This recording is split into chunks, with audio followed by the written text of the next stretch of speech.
Áno, adrenalín my sme dnes trošku riešili a od začiatku riešime s Katkou. Okrem iného, Katka totiž to bola s nami. Ahoj. Ahoj. Na takej adrenalinovej zábavke, pretože sme sa nechali nahovoriť na kolotoče. Tak. A to, ako to vyzeralo, uvidia naši televízni diváci už o malú chvíľu. Možno len poviem, že my dvaja sme možno boli takí jedni z odvážnejších a vyskúšali sme naozaj svoje žalúdky a aj túto obrovskú železnú gulu, ktorá nás vystredala, mám pocit, že 150 km rýchlosťou do neskutočnej výšky. Ten pocit bol fantastický. Ja som čítala, že to preťaženie bolo až 6G a naozaj v tom momente, kedy sme boli hore, som až na pár sekúnd nepočula, nedýchala nič. Takže bolo to úžasné, ale odvážna bola napríklad aj Diana, ktorá si vyskúšala tú obrovskú páku, ktorá sa krútila všetkými možnými smermi. Takisto neskutočne bol aj Dodo v centrifuge. Určite to za chvíľku uvidíme, ale naozaj, a myslím si, že aj Lenka s Kamilom, ktorí boli s nami, si určite našli taký ten svoj obľúbený kolotoč v šaglení. Ja som si našla káčera. Káčera, no. Počkaj, koník to bol. Koník? Koník alebo káčer. Však to je jedno. Toto je najväčšia sranda, že každý si môže teoreticky nájsť pri takéto zábavke, čo len chce. Otázka je, na čo máte žalúdok, respektíve odvahu. Presne tak. A možno mnohé aj mamičky, oteckové si povedia, a pustím tam svoje deti, je to vôbec bezpečné? Ja som sa o to zaujímala. V každom štáte je to ináč, ale na Slovensku máme taký zákon, že kolotoče, ktoré prídu k nám, musia sa preukázať tým, že boli minimálne raz do roka kontrolované. Takže naozaj nemusíte sa báť, je to relatívne bezpečné, si myslím. Záleží od toho, aký máte silný žalúdok. Presne tak, a ja to zopakujem, možno, že mnohí si poviete, však je zima, čo tu robia kolotoče. Ale ja som sa tak zohriala, pretože ten adrenalín bol tak vysoký, že som bola spotená. Takže zabavte sa. Viete čo? Nebudem o tom rozprávať, lepšie raz vidieť ako 100-krát počuť, nie? Presne tak, presne tak.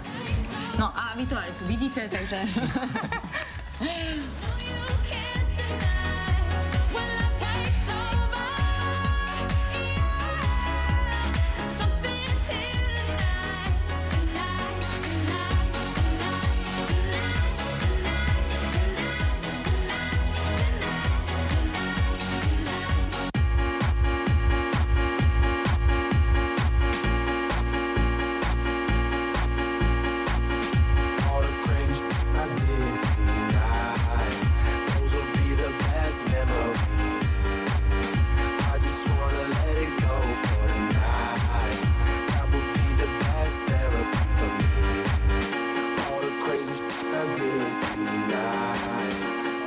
Lenka mi povedala, ale som rozmýšľal celý deň, že z čoho ma boli chrbtica.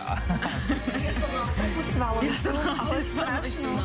Normálne, akože potlkali sme sa, ale tá sranda, inak aj toto bola sranda, ono to vyzerá tak, že detský kolotoč, ale toto nie je teda, toto nie je zrýchlené, tak to reálne to funguje. No, a to reálne mi bolo naozaj už zle. No a z tohto som bol ja osobne veľmi prekvapený, pretože ono je to v princípe akože len ilúzia tej úsenkovej dráhy, ale zároveň veľmi realistická, takže tiež veľká sranda. Sledujte, najprv mám čapicu a potom zmizla túto.